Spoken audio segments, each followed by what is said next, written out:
ঝগড়ার একটা পর্যায়ে গিয়ে তাদের মধ্যে এরকম কথা হয়ে যায় যে ঠিক আছে, আমার মেয়েকে বিয়ে করলেও ওকে জীবন আমি দেখতে আসবো না। সেক্ষেত্রে খান সাহেবও যাবে। তো এখানে তো মাকে নিলে তো আমরা কট। ঢাকায় আসে এবং আমি তখন শুটিং করি যথারীতি অন্যান্য আর্টিস্টদের সাথে। মেডিসিন নিয়ে আবার সে শুটিংয়ে আসে, মানে সকালে যায় বিকেলে আসে। তো এইভাবে আসলে আমার দীর্ঘ ৯ বছর সংসার করা হয়েছে। তার মাঝে আমি একা একটা ঈদ পেয়েছি যখন আমার শ্বশুর শাশুড়ি ওনারা দুজনেই হজে গিয়েছিলেন। গল্প বলতে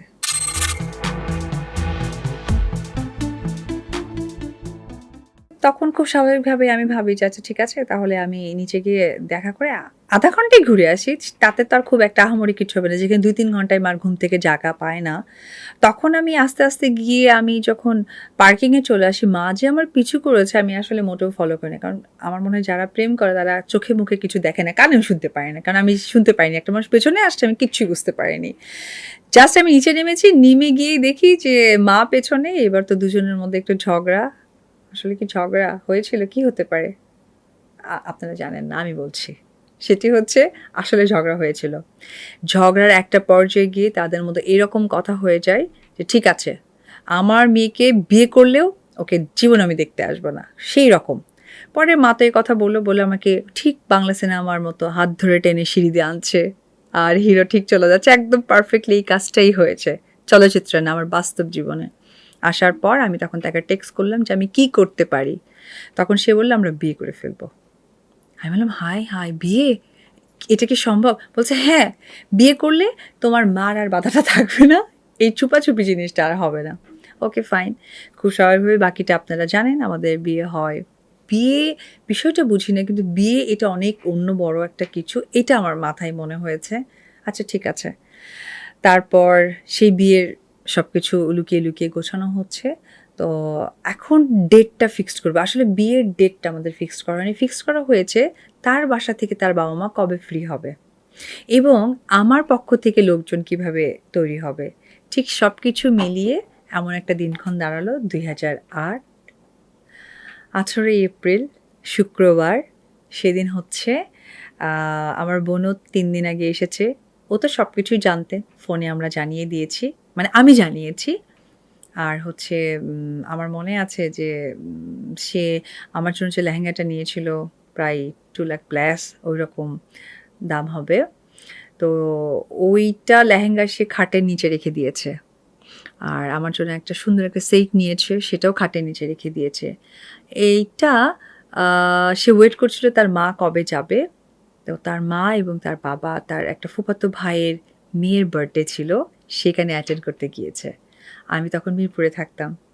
আর ওই যে শাহালি মাজার, যেখানে আমি বলেছি কয়েক জায়গায়, সেইখানে আসলে আমরা দুজনে ডিসিশন নিই আমরা বিয়ে করছি এবং আমরা দুজন দুজনের প্রতিজ্ঞাবদ্ধ এবং ভালো থাকবো, হ্যাপি থাকবো, সুন্দর জীবনযাপন কাটাবো। এবং তার একটি কথা আমার এখনও খুবই ভালো লাগে যে অ্যাজ এ হাজব্যান্ড যতটুকু তোমাকে রেসপেক্ট করা দরকার সেটার পরিপূর্ণই আমি তোমাকে করব। ঠিক ওইভাবেই আমার বোন ছিলেন আমার হয়ে এবং পাশাপাশি আমাদের মিডলম্যান যে উকিল বাবা থাকে, উনি মামুনুজ্জামান মামুন ভাই, উনি ছিলেন। তারপরে তার পক্ষ থেকে ছিলেন মনিরুজ্জামান, তার চাচাতো ভাই, এখন তার সাথেই থাকেন, আপনারা হয়তো দেখে থাকতে পারেন। এই আমাদের কয়েকজনের সম্মিলিতভাবে আমাদের আসলে বিয়েটা হয় এবং আমার বিয়েতে অপু ইসলাম খান নামকরণটা করা হয়। তারপরে সেই লেহেঙ্গাটা পরি, পরে মালাটাও পরি, কিন্তু সাজগোজ আর করা হয়নি। সাজগোজ না করে একদম রান্নাঘর থেকে হলুদ লাগাতে হয়, যেটা কাজী বললেন। সেই হলুদ লাগিয়ে, তবে আসলে হলুদের কালারটা না হলুদ ছিল, কিন্তু ওর মধ্যে যে হালকা একটু মরিচের গুঁড়া ছিল আমরা বুঝতে পারিনি। গালে দেওয়ার পর তো খুব জ্বলেছে, হয়তো জীবনটাও হালকা পাতলা একটু জ্বলেই গেল। তো ওই জায়গা থেকে আমাদের বিয়েটা হয়। আমরা বিয়ে শেষ, তারপরে যথারীতি আমি আমার বাসায় চলে আসি। আর বাসরের ব্যাপারটা যেটা হয়েছিল সেইটা নিয়ে আমাদের একটা বড় প্ল্যানিং ছিল। সেটা হচ্ছে গিয়ে আমরা সকলেই হয়তো জানেন যে যমুনা সেতু একটা জায়গা আছে আমাদের উত্তরবঙ্গে যেতে পারে। তো যেহেতু আমার বোন, আমার বোনের হাজব্যান্ড ছিল, তো মাকে একদিন আমার বোনের হাজব্যান্ড বলল যে মা, যমুনা সেতু নাকি একটা ভালো রিসর্ট করেছে, এই রিসোর্টে একটু অপুকে নিয়ে আর আমার বোনকে নিয়ে আমরা একটু ঘুরে আসি। মাও যাওয়ার জন্য ভীষণ রাজি। না আমিও তাহলে যাবো, ঘুরে আসি। তো দাদা বলল যে আমি আমার বোনের হাজব্যান্ডকে দাদাই ডাকি। দাদা বলল যে, "মা থাক, ও ছোট মানুষ যেতে চাচ্ছে, আমরা ঘুরে আসি।" কিন্তু এখানে তো আমাদের কাহিনী আছে। কাহিনীটা হচ্ছে সেখানে তো খান সাহেবও যাবে। তো এখানে তো মাকে নিলে তো আমরা কট। তো এই কট তো করা যাবে না। আর এইরকম করলে আমার বোনকেও আমার মার দিয়ে দিবে। যতই আমাদের বিয়ে শাদী হোক, আমার মা প্রচণ্ড স্ট্রিক্ট ছিলেন। পরবর্তী সময় আমরা ওইখানে যমুনা পাশেই যে রিসর্টটা থাকে, সেই রিসর্ট আমরা বুকিং করি। সেই বুকিং করার পর আমরা সেখানে যাই। আমরা ওখানে 1 নাইট স্টে করি। এখানে আসার পর আমার মনে হয়েছে তার ৪-৫ দিন পর দাদা চলে যাবে। তখন খান সাহেব আবার রেডিসনে একটা সুন্দর একটা পার্টির ব্যবস্থা করে। সেখানে আমি ছিলাম, সে ছিল, আমার বোন ছিল, আমার বোনের হাসব্যান্ড ছিল। খুব সুন্দর একটা পারিবারিক সময় আমাদের মধ্যে গিয়েছে। সত্যি একটা ভালো লাগার বিষয়। এরপর যেটা হয় যে রেডিসন দাদাদেরকে বিদায় দিয়ে দেওয়া হয়। এরপরে আমরা আসলে খুব লুকিয়ে ছাপিয়ে দুজন দেখা করতাম, কথা বলতাম। আর মনের মধ্যে তো একটা স্ট্রিক্ট ব্যাপারটা আছেই যে যেখানে মা আমাদেরকে অলওয়েজ থামিয়ে দিতেন, সেই জায়গাটা তো আমরা বিয়ে করে ফেলেছি, আমার বোন সাক্ষী। এরপর ৪-৫ মাস পর আমাদের একটা শুটিং হয়। শুটিংটা হচ্ছে মনে প্রাণে আছো তুমি। তো সেই সিনেমাটাতে আমার মার চোখ ওঠে। মা সিক হয়ে যায়। তো আমার মনে আছে হিরো সব কিছু রেখে মাকে নিয়ে সে ঢাকায় আসে এবং সেই নিজে নিয়ে আসে মাকে। ঢাকায় আসে এবং আমি তখন শুটিং করি যথারীতি অন্যান্য আর্টিস্টদের সাথে। মাকে চোখ দেখিয়ে, ডাক্তার দেখিয়ে এবং মেডিসিন নিয়ে আবার সে শুটিংয়ে আসে। মানে সকালে যায়, বিকেলে আসে মাকে নিয়ে। ফেরার পর যেটা হয় যে আমি মাকে দেখি, তো মা তার প্রতি একটু হালকা ইমপ্রেসড। পরে আস্তে, আস্তে যেটা হয় যেহেতু হিরো নাকি তার ফ্যামিলিতে আগেই বলে দিয়েছে যে অপুর সাথে আমার একটা এরকম সম্পর্ক হয়েছে, আপনারা জানেন না। পরে সেই বিষয়টা আসলে পারিবারিকভাবেও তখন আমাদেরকে একটু জানানো হয়। মাও একটু বুঝতে পারেন। এই বোঝার পর থেকেই আসলে তার বাসায় যাতায়াত হয়। অর্থাৎ আমার বিয়ের ৪ থেকে ৫ মাস বা ৬ মাস পরে বিষয়টা যখন খোলাসা হয়, মা ১ম এ একটু মানতে নারাজ ছিলেন।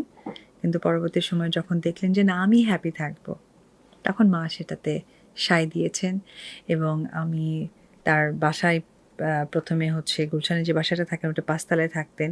ওইখানে আমি স্টে করি, সংসার করা হয়। আমার ১ম ঈদ হয়, যেখানে আমি ডিজাস্টার একটা খিচুড়ি রান্না করেছিলাম যেখানে সেদ্ধ হয়নি। তারপর আমার শাশুড়ি আমাকে অনেক খাবার শিখিয়েছেন, কীভাবে কী রান্না করতে হয়। তাদের তাদের একটা খাবার আমার খুব ভালো লাগে। সেটি হচ্ছে যে শাক যেমন হয় না যে আমরা পানি দিয়ে সেদ্ধ করে পানিটাকে শুকিয়ে তারপরে ওর মধ্যেই তেল দিয়ে বাগার দেয়। আমাদের ক্ষেত্রে তো একবারে ডিরেক্ট শাক বাগার দিয়ে করা হয়। তো এইটা হচ্ছে আমার শাশুড়ির একটা ডিফারেন্ট খাবার।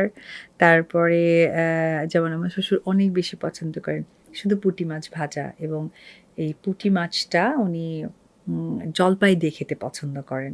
তো এই বিষয়গুলো আমিও আস্তে, আস্তে জানি এবং আমার যখন শুটিং থাকে তখন আমি এখান থেকে অনেক ভোরবেলা শুটিংয়ে চলে যেতাম। আবার যদি টানা শুটিং হতো তখন সেক্ষেত্রে আমি আমার বাসায় স্টে করতাম। আর শুটিং না থাকলে আমি এই বাসায় টানা স্টে করতাম। তো এইভাবে আসলে আমার দীর্ঘ ৯ বছর সংসার করা হয়েছে। তার মাঝে আমি একা একটা ঈদ পেয়েছি যখন আমার আমার শ্বশুর-শাশুড়ি ওনারা দুজনেই হজে গিয়েছিলেন। ওনারা হজে যাওয়ার পর যেটা হয়েছিল, আমি একদম টোটালি ঈদটাকে মেইনটেইন করতে হয়েছে। এটা আমার জন্য অনেক টাফ ছিল। কারণ ওদের ফ্যামিলি অনেক বড়। ওর চাচাতো ভাইয়েরা অনেক বড়, অনেক লোকজন। আর ওর ক্ষেত্রে যেটা হয় যে অনেক লোককেও দিতে হতো। তো ওইটা আমার পক্ষে একদমই প্রেশার হয়ে গেছিল। আমি একেবারেই নতুন একটা মানুষ। আসলে এভাবে সংসার করা হয়েছে এবং তাদের একটা পর্যায়ে গিয়ে আসলে আমি বউ হতে পারিনি। আমি তাদের মেয়ে হয়ে গিয়েছি। কারণ তারা আমাকে ওই ভালোবাসাটাই আমাকে দিয়েছেন। পাশাপাশি আমার যে ননদ ছিলেন, ও আমার ননদ না, এটা আসলে সম্পর্কের খাতিরে বলা, সে আমার বোন হয়ে ওঠে। আসলে সংসার করতে গিয়ে যেটা হয়েছে যে যেমন আমি মানে দেখেছি যে অনেক খাবার প্রিয় হয়ে যায় এবং আরেকটি কথা বলি, এর মাঝে যেটা হয়েছিল আপনারা হয়তো দেখে থাকতে পারেন যে সে অসুস্থ হয়ে যায়। তার কিন্তু এই ১ম অসুস্থর মানে যাত্রাটা শুরু হয় কিন্তু ডক্টর দেখানো সিঙ্গাপুরে।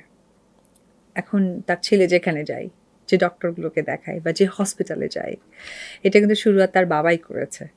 কারণ তার ভিতরে না অলওয়েজ একটা ব্যাপার থাকতো যে ইয়েস আমি কিং খান, আমি আমার মতো ল্যাভিশ জায়গায় যাব, ল্যাভিশভাবে করব। এই বিষয়টা না আসলে একটা পজিটিভ ভাইবস। আমার মনে হয় যে এটা প্রত্যেকটা মানুষের মধ্যেই থাকা উচিত।